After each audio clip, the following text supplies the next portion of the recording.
Listen to what this sounds like when this furnace kicks on. This motor here, when that kicks on, you're gonna hear a little bit of water sloshing around.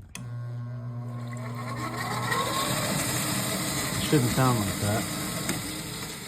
What that is, this drain trap here likely has never been cleaned out. And this tube here, that's supposed to drain all the condensation out of that inducer motor, that housing there. It's probably getting blocked up in here.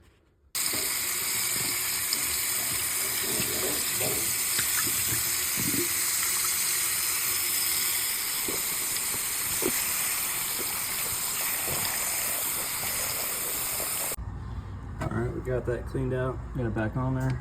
Let's listen to it now.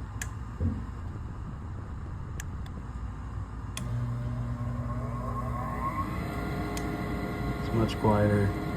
This furnace is going to perform that much better because of that.